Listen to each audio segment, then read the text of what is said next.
40 yaşına qədər ətrafındakı insanlardan əmin ləqəbi qazanacaq qədər güvənilir bir insan. Birdən-birə saxtakarmı oldu? Hicrət dövründə qızı hamilə. Müşriklərdən birinin hücumu ilə dəvədən yıxılır. Uşağı düşür. Həm qızının, həm nəvəsinin acısı üst-üstə. Sonradan həmin müşrik iman edir deyə onu əfv edir. Bu bir saxtakarın halına bənzəyirmi? Ona edilən vəhşilikləri düşünün. Ən sevdiyiniz əminiz müharibədə şəhid edilir. Burnu, qulağı kəsilir.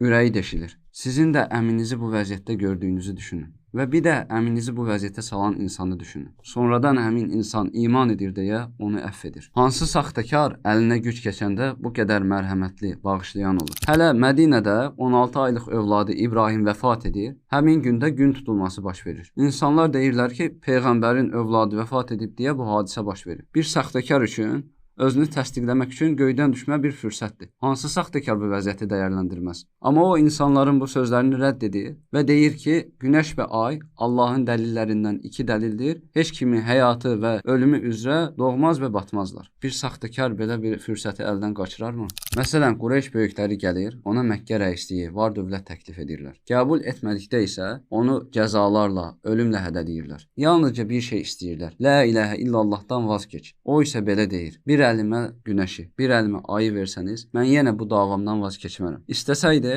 başa keçərdi və hiləgərcəsinə oradan işini davam etdirərdi. Amma o hiləyə, yalana bu qədər nifrət edirdi. Siz isə hələ də belə bir insanın saxtakar ola biləcəyini düşünürsünüz. Və yenə, saxtakar dediyiniz o insan bu qədər təhqirlərə məruz qalmış, bu qədər işgəncələr görmüş, evi dağıdılmış, yaxınları öldürülmüş, belə bir saxtakar dediyiniz insan xəlifə olur, əlinə güc keçir və ondan soruşurlar ki, sənə əzab edənlərə qarşı fikrin nədir? Onları bağışladım deyir. İndi siz belə bir insanın saxtakar olduğunu iddia edirsiniz.